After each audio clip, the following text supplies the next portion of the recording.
Benetako ikastola da gertutasuna, da konfiantza, famili bat, gure seme-alabak gustora ikusten ditugu, gustora etortzen dian, babesa da, komunitatea da, ez da bakarrikan, eta noski hori dena atea da ere bai, euskera ere bada, ez da, eta oroitzapen politen txokoa, ez.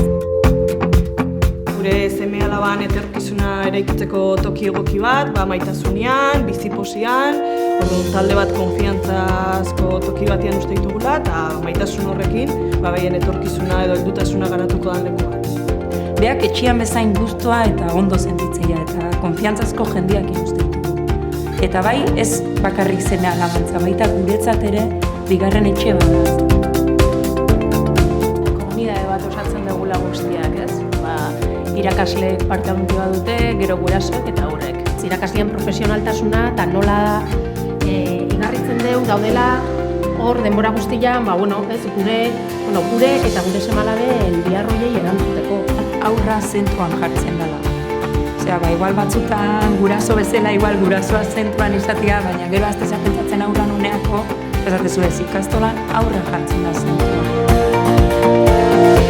Sorpresa eraman naiz, ze lanketa egiten dan irakaslegoan aldetikan espazio berriak sortzeko eta beraiek irudimena lantzeko. Azkenean dana gurasoen artean beti zeiatzea da, goitzak aldun honen ematen. Nahi baldin badegu eta gogoa baldin badakau eta gogoa badago edo zer gauza egin izango. Nik uste bere garaian ametsa sana eta etzana uste igual lortuko zala, azkenian talde lanian eta lortu dala, eta horrek erakusteula dano gure partetik pixkat jartze badeu, gauza asko lortu ditu. Etorkizunei begira jarraitu behar dugula, bihotz irikiakin, buru irekiakin, esku irekitan.